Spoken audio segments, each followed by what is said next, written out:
Cisco beat every single line, told Wall Street to expect $10 billion more revenue next year than it was counting on, and then fell 4.3%. Woof! It is snowball, and today 3 of the biggest reporters on the board rallied into their own numbers, then sold off the second those numbers landed.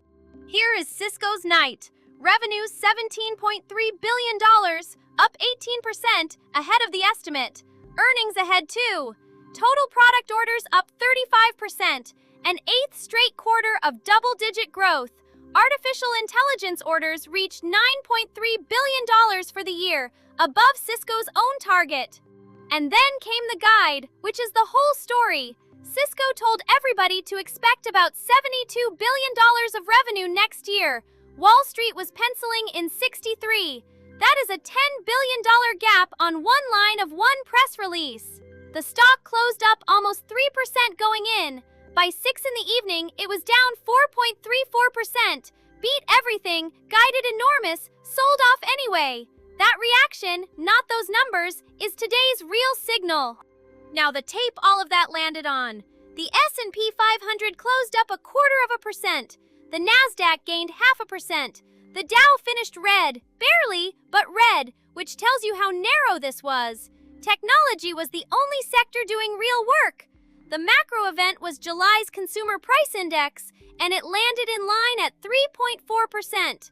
That matters more than usual because this Federal Reserve is arguing about whether to raise rates, not cut them. In line was relief. It was not a party.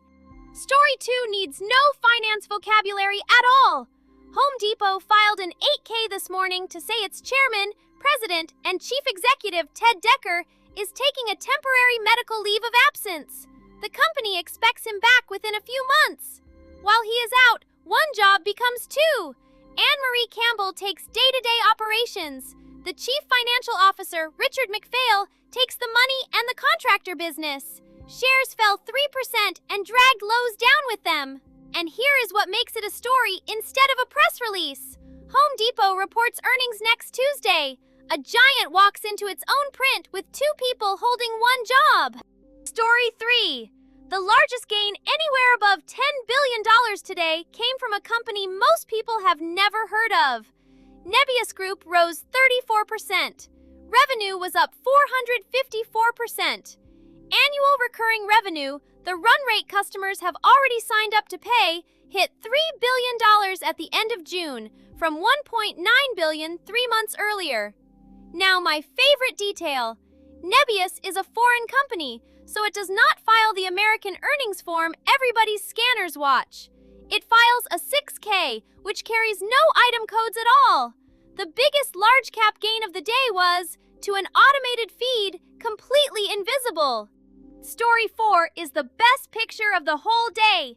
Cerebras Systems, the chip company behind the largest semiconductor public offering ever, climbed 11.6% during the session, straight into its own earnings. Then the numbers landed and it dropped almost 16% after hours.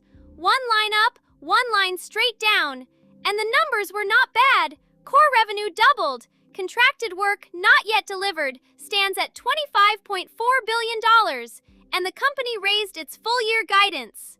The headline only looked like a miss because of a big non-cash stock compensation charge. Did not matter. Expectations, not results, are setting these moves right now.